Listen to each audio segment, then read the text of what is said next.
Deutéronome chapitre 19. Lorsque l'Éternel, ton Dieu, aura exterminé les nations dont l'Éternel, ton Dieu, te donne le pays, lorsque tu les auras chassés et que tu habiteras dans leurs villes et dans leurs maisons, tu sépareras 3 villes au milieu du pays dont l'Éternel, ton Dieu, te donne la possession. Tu établiras des routes, et tu diviseras en 3 parties le territoire du pays que l'Éternel, ton Dieu, va te donner en héritage. Il en sera ainsi afin que tout meurtrier puisse s'enfuir dans ces villes. Cette loi s'appliquera au meurtrier qui s'enfuira là pour sauver sa vie, lorsqu'il aura involontairement tué son prochain, sans avoir été auparavant son ennemi. Un homme, par exemple, va couper du bois dans la forêt avec un autre homme. La hache en main, il s'élance pour abattre un arbre, le fer échappe du manche, atteint le compagnon de cet homme, et lui donne la mort.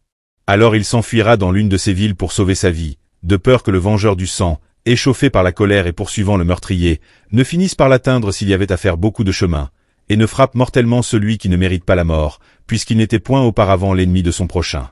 C'est pourquoi je te donne cet ordre. Tu sépareras 3 villes.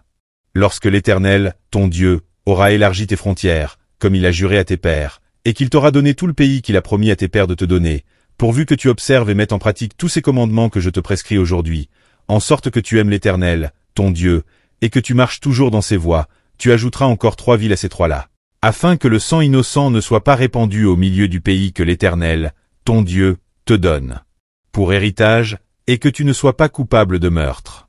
Mais si un homme s'enfuit dans une de ces villes, après avoir dressé des embûches à son prochain par inimitié contre lui, après l'avoir attaqué et frappé de manière à causer sa mort, les anciens de sa ville l'enverront saisir et le livreront entre les mains du vengeur du sang, afin qu'il meure. Tu ne jetteras pas sur lui un regard de pitié, tu feras disparaître d'Israël le sang innocent, et tu seras heureux.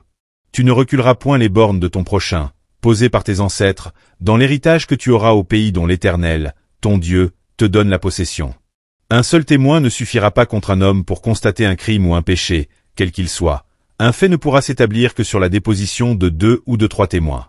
Lorsqu'un faux témoin s'élèvera contre quelqu'un pour l'accuser d'un crime, les 2 hommes en contestation comparaîtront devant l'Éternel, devant les sacrificateurs et les juges alors en fonction. Les juges feront avec soin des recherches.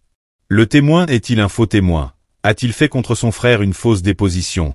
Alors vous le traiterez comme il avait dessein de traiter son frère. Tu ôteras ainsi le mal du milieu de toi. Les autres entendront et craindront, et l'on ne commettra plus un acte aussi criminel au milieu de toi. Tu ne jetteras aucun regard de pitié, œil pour œil, dent pour dent, main pour main, pied pour pied.